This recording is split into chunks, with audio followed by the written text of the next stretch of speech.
Chapter 4. The Testimony of the Ages. Those experiences into which, as we have said, the naked wrestler of today is brought upon the arena of combat for the development of his purest instincts, while they drive him into the necessity of admitting for his life that he wrestles in the spiritual region of himself, to use the Pauline expression, not with flesh and blood, but against principalities, against powers, against the rulers of the darkness of this world, and spiritual wickedness, or wicked spirits, in high places. Enable him to throw backwards in clear current of prospective criticism, differently formulated according to the peculiar qualities of mind of each, upon all the earliest descriptions extant of spiritual sensation, while again these stand forth, despite their incoherence and incredibility, as correspondents of many things which occur today. When the early race fell away from its pure receptivity to the divine life, current by the effort for premature sex experience, obtained by the absorption of elements from the inferior creation, the influences which presided at this error were naturally watchful to follow up its consequences to their own profit and to control the lives of those races which were to spring from a partially dehumanized method of generation. Had the delicate fluidity of the purely human being been retained, the fatal power of another fluid and aggressive will form over it could have been confirmed, and the human race would have become a machinery by which beings who had deprived themselves of access to the power-giving currents of God, and who were seeking the power conveyed by the elements of a lower order of life, should supply themselves with these from the animal life of this globe. But the victimization of the infant terrestrial man was not to be so fully consummated, and though the original degrees of his frame were not protected from the possible contact with all his kind throughout the universe which is proper to him, whether as human or spiritual being, good or evil, he was encased, as has been described, with a covering of those elements which his invaders hungered for when they sought to dominate him by suggesting in him that desire for the experience of the animal current. The elements of the coarse flesh which he was to transmit to them were divinely arrested upon his own surfaces, and their accretion there, while it became his burden and the sign of his error, prevented the incarnation in this world of matured wills debased in affections for the undivine. So man staggered on his path, a mixed being, with an outer form made to receive the shock, but to arrest the passage of the currents of animal vitality, and with a many-plied inner organization opened by nature of its divine human attenuation of substances to the interplay of all the forces of divine human nature, those from the pure sources of all pure life, as well as those made undivine and unhuman by transmission form. Those from the pure sources of all pure life, as well as those made undivine and unhuman by transmission from perverse beings. In the Kabbalah, we find a dim glimmering of the truth of this fact. In the Zohar, it is said, when Adam dwelled in the Garden of Eden, he was dressed in the celestial garment, which is a garment of heavenly light.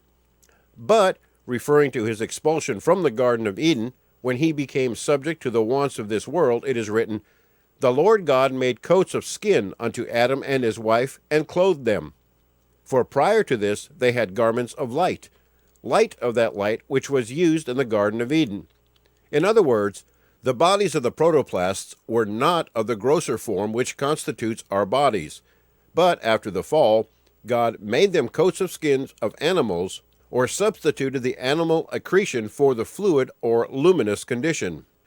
Mercifully, his consciousness of the dramas by which his inner life progressed was almost cut off from the consciousness required for the performance of his little act upon the outward scene of earthly life. He was protected from the knowledge of his inner self, except as a certain perception of it was indispensable for the education of the rudimentary degree of his free will. There is a stage to this day in the moral strife of those who enter upon it, which affords many suggestions of the conditions which must have surrounded the early experiences of the human race as a whole. The man of today is, as to the main features of his constitution, what the man of the young world was, after donning the outward cloak of his affinity with the earth upon which he sojourned. We are outwardly encased, like our ancestors, with a form which ceases to persist after a given space of time, and are inwardly a whole world of consciousness, deeper or more superficial according to the circumstances of inherited organization, the surroundings of life, or our individual will action in suppressing or encouraging their development. We are in this different, that we belong to the adult age of the human free will, and inherit in appearing upon the earth career a sense of our responsibility in elaborating the fruitions of that will, and a sense of multiform aspirations, which we derive from the past as the sum and flower of its preparatory accomplishment. But each life in the power of the present day is more or less obliged to reenact the world history within the space of its own experiences, because the power of today brings the power of beginning to demolish that part of the whole earth work which belongs not to the pure human structure. The scaffolding begins to be loosened. The first marked stage in these experiences, whether produced by the slow pressure of emotional thought or by sharp suffering of any kind, is that in which the combatant has an infantile sensation of helplessness, realizing for the first time all the power of intelligences of ill to torture and obstruct him. When he deprives himself of the weapons of his baser passions, pride, ambition, selfishness, and so forth, with which he previously kept moral torture at bay.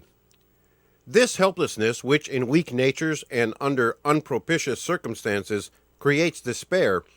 is a first inevitable step toward stronger growth, because it represents the beginning of a loosening process amongst the atoms of his coarse coverings,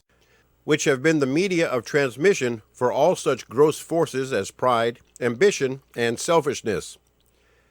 At this stage, the growth of his divine internal structures can only induce to its consciousness a sensation of childhood,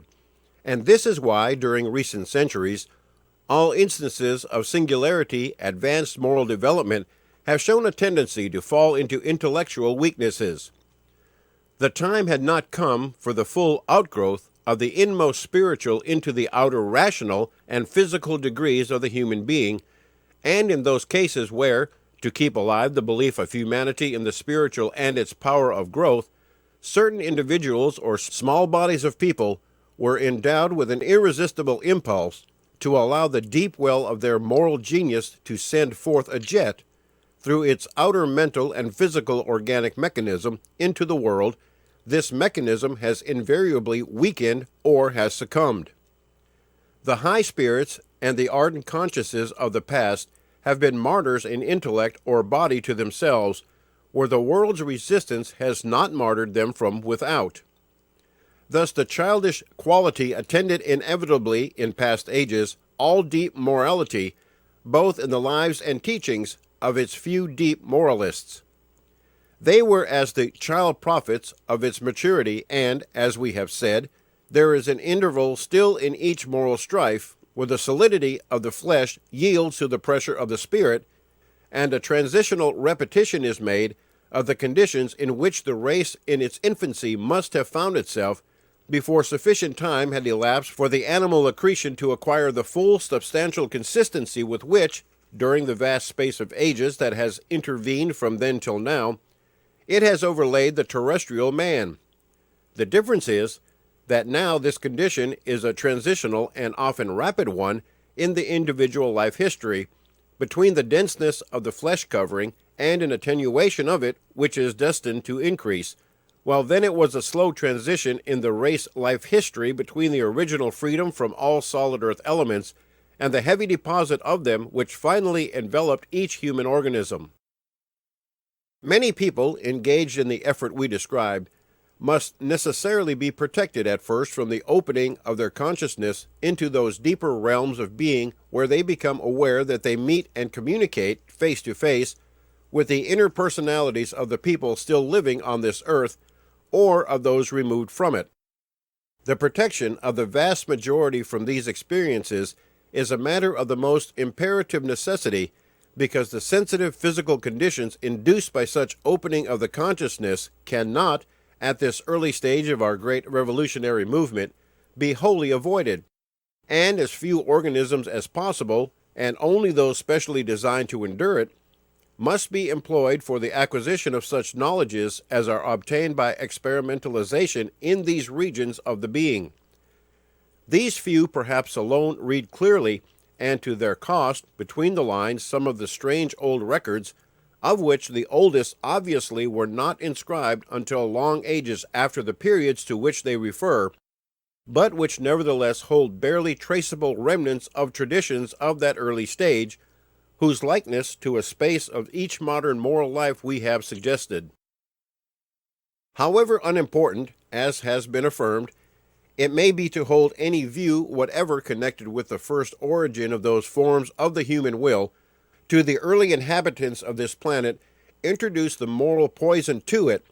it must be here repeated that it is, on the other hand, of great practical importance that the combatant for the advanced manhood of our day should recognize the traditional fact, so amply confirmed by his private experience, that, at the budding period of the terrestrial growth, the moral poison was introduced, and introduced by wills of a human kind.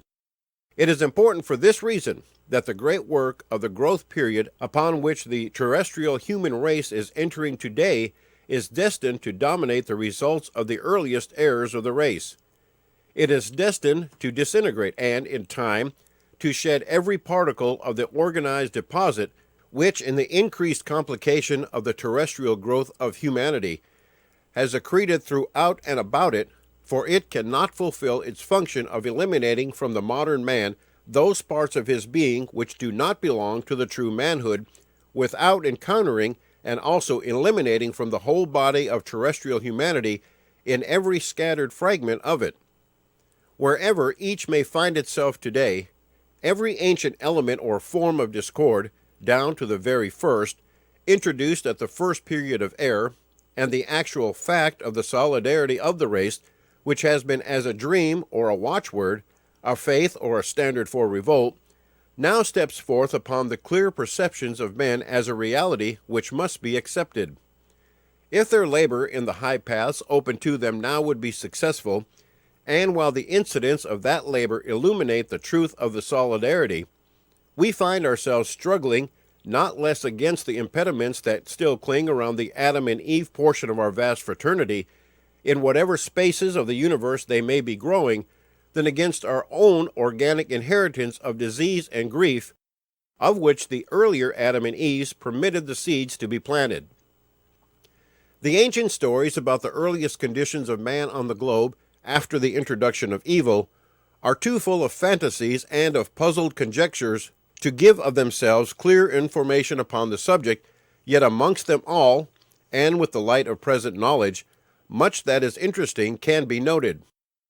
Early religions, for instance, teem with assertions that there was free contact between terrestrial and extraterrestrial beings which, as we have shown, are to be explained by the partial extent to which the incipient animal accretion at first modified the organic fluidity of man,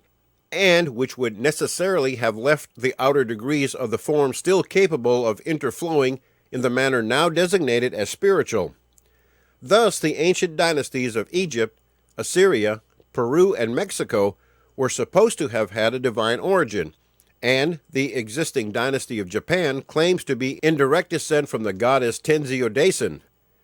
The early cosmic traditions of the Babylonians, Assyrians, Phoenicians, and Greeks all contain allusions, in some form or other, to the intimate contact subsisting between gods and men, while, according to a Talmudic version, Adam, after his error, separated from Eve for 100 years, during which time she, by association with Satan, became the mother of a vast generation of impure spiritual beings.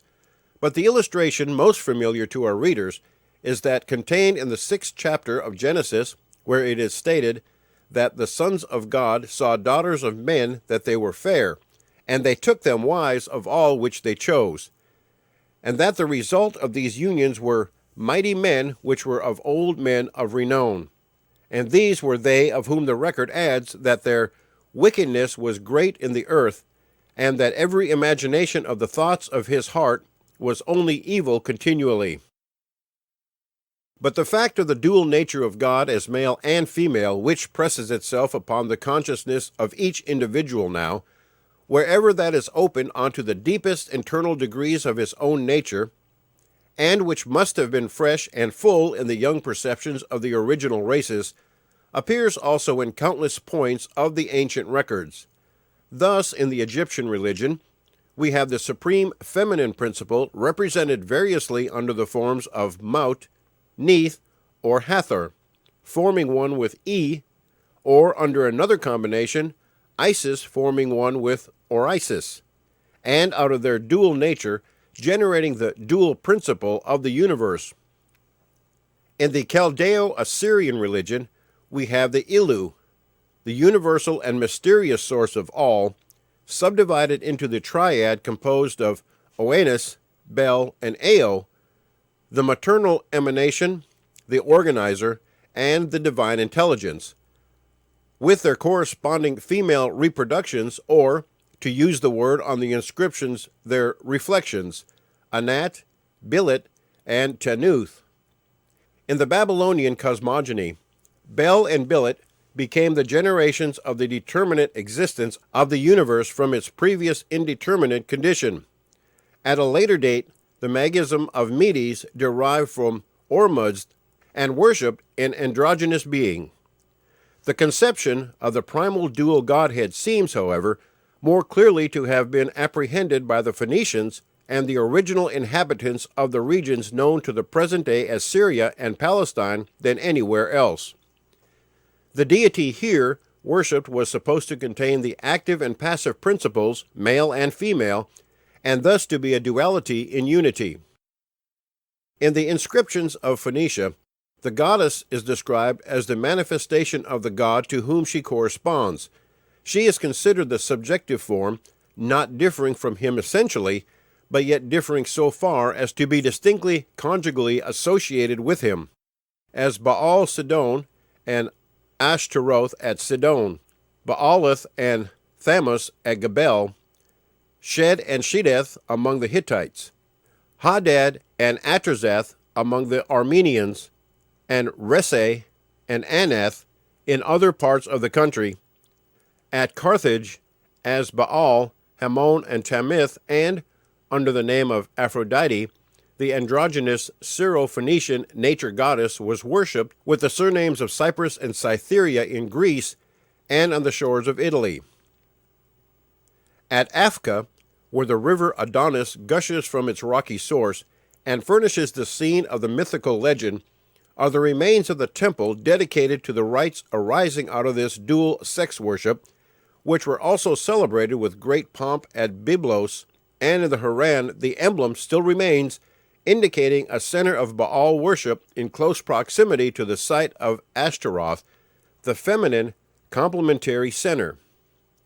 In Arabia, Felix and Yemen, we find that the Sabseans had adopted the religious idea of Syria and the Euphrates basin. Here, too, the goddess was considered a subjective form of the primitive deity. Thus, Elah corresponded to Ilahat, whose name is found in the strong castle of Bit Alahat near Sana,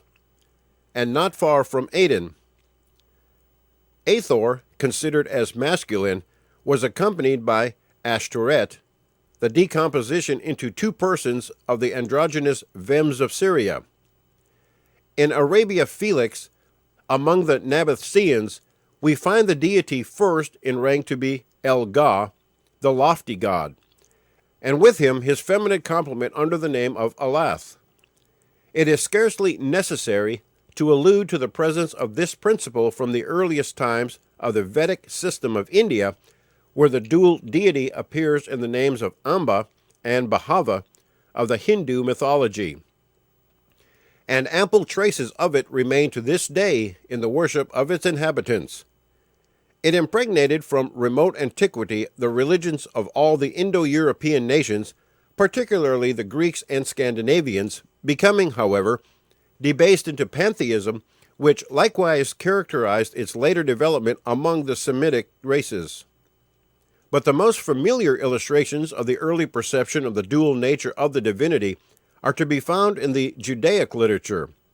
The early mention of God is almost invariably Elohim, DTPN, that is to say, the dual God, this form being the Hebrew plural, which in its unassisted sense means two, not many, as it is popularly rendered. This idea stands forth remarkably in the first chapter of Genesis, where the dual appellation is used throughout the whole narrative of the creation, and especially in regard to the creation of man in the first chapter and 26th verse, where God, Elohim the dual, said, "Let us make Adam, din, mankind, with our form, after our likeness." So Elohim created man with his form. In the image of Elohim, the dual, created he him. Male and female created he them. The word Jehovah, with its terminal he, phi, occurs for the first time in the Bible in Genesis 4 in connection with the masculine singular El, and contains a mystery which is so far recognized among the Jews that the name is forbidden to be uttered by them under the severest penalty. In reading the Scriptures, it is always rendered by them Adonai, and this mystery is affirmed by God himself in his answer to Moses in Exodus 15, where he says, "This, Jehovah, is my name in darkness." The rendering forever is incorrect, as the reading would then be, "The dual name of God is less often used by the prophets than in the Mosaic books, being principally confined to passages containing promises of future redemption and restoration, as, for instance, in Isaiah 17:18, but Israel shall be saved in the Lord with an everlasting salvation. Ye shall not be ashamed nor confounded, world without end. For thus saith the Lord, Jehovah, that created the heavens, he, the Elohim, the dual, the maker of the earth." And in the preceding 14th and 15th verses, "Surely God is in thee, and there is not outside of thee any other Elohim. Verify thou art a God that hidest himself, the Eloi, God of Israel, the Savior." Jeremiah 1, "At the same time, saith the Lord, will I be the Elohim of all the families of Israel, and they shall be my people." Jeremiah 1:4, "In those days and in that time, saith the Lord Jehovah,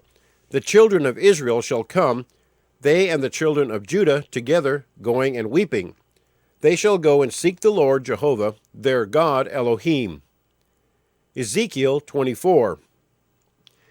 "And I, the Lord Jehovah, will be their God Elohim. I, the Lord Jehovah, have spoken it." Ezekiel 23, the latter part, "So shall they be my people, and I will be their Elohim." Ezekiel 2, "In the visions of God, Elohim, brought he me into the land of Israel, and set me upon a very high mountain." Hosea 7, "But I will have mercy upon the house of Judah, and will save them by Jehovah their Elohim, dual God, and will not save them by Baal." Joel 13, "And rend your heart, and not your garments, and return unto the Lord Jehovah, your dual God Elohim." Amos 12, "Therefore, this will I do unto thee, O Israel, and because I will do this unto thee, prepare to meet thy Elohim, O Israel." The possibly unconscious references to the divine dual personality contained in the New Testament have also been recently the subject of remark, and they will be found to abound especially in the Revelation to scholars whose researchers may be directed to their discovery. The comments of the Talmud upon the biblical assertions that God made man in his own image evidence strongly the ancient belief that the creator of the earth, man, womanhood, was a dual being. While amongst the traditions which form the basis of this compilation, there is a note which constantly recurs, but which was not permitted to echo with the same distinctness in the Mosaic collection. It is the actual name of the feminine half of the deity, the brooding Shekinah, her name a word that bears the sense of conjugal repose, whose voice they say was heard each day upon Sinai. "Woe to me, I have driven away my children, and woe to the children that they have been driven from the table of their father, whose heart, they say, yearns ceaselessly for the reconciliation of each member of the Hebrew race with its divine Father, and who, in all their wanderings, hovers about them, unable to be wholly united herself with the divine masculine, so long as that reconciliation is not accomplished, who complains, they say, in Isaiah, "For your sake I have been sent to Babylon," who is grieved at the violation of her sanctity in the Holy of Holies set apart for her in the temple, where she rests upon the outstretched wings of the cherubim, when Manasseh, the king, idolatrously introduced into it the image of a goddess, and laments Isaiah 20, "For the bed is small to stretch one's self upon, and the covering small to cover oneself with," whose distress is uttered in that verse of Zechariah, "He shall pass through the sea with affliction," because among the company who were passing over the Red Sea, Micah was carrying out of Egypt those false feminine gods which were afterward stolen by the men of Dan. Judges, who remains to this day with scattered Israel, and is constantly named in their prayers. Restore the Shekinah to Zion, thy city. The Chaldaic version of the Old Testament, known as the Targum, also repeatedly uses the word Shekinah, the feminine god. The Kabbalists utter the following prayer prior to the performance of the commandments: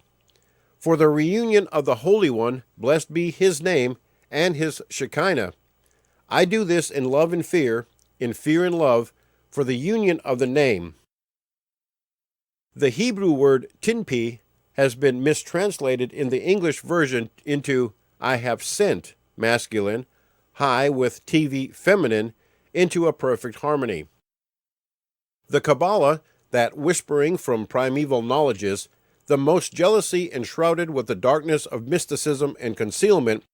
palpitates amidst its gloom with the white heat of the truth that in shards it has transmitted. The duality of every mental form and force animates its every assertion. According to it, when the unknowable, the incomprehensible, first moved forth into comprehensibility, it was as the sum and circle of 10 vast universes of principles in the form of primordial or heavenly and androgynous father and mother being. Its cosmogony conceives of all creation as arising out of the opposite sexes of royalty, the crowned king and queen, who emanated from that Ein Sof, and it patterns in all things the mystery of the first created earthly man, after the mystery of the heavenly man.